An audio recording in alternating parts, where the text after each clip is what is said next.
थेट जाऊया, सचिन अहिर बोलतायत।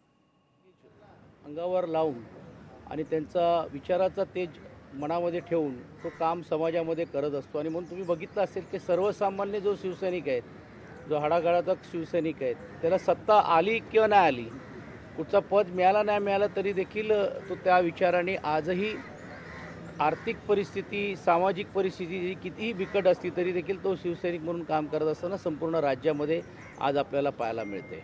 बाळासाहेबांचं राष्ट्रीय स्मारक आहे, ते अनेक वर्षांपासून प्रलंबित आहे, अजून काम पूर्ण झालं नाही। काल पुन्हा एकदा उद्धव ठाकरेंची अध्यक्ष म्हणून नियुक्ती करण्यात आलेली आहे, परंतु शिंदे सेनेचे उपनेते आहेत सुशील शिंदे यांची देखील नियुक्ती त्यामध्ये करण्यात आलेली आहे। त्यासोबत आदित्य ठाकरे, सुभाष देसाई यांना देखील संधी देण्यात आली।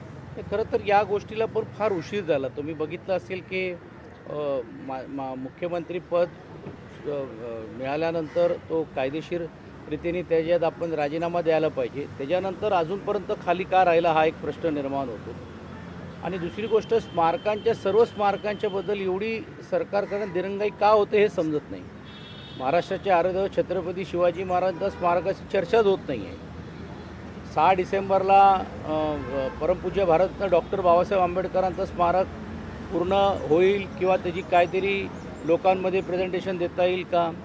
एअरपोर्ट्स लवकर होतात, नंतर इन्फ्रास्ट्रक्चरची कामं लवकर होतात, मग हे स्मारकच का अडकतात हेच समजत नाही। आणि मूलभूत जी मानसिकता सरकारची दिसते, मग ते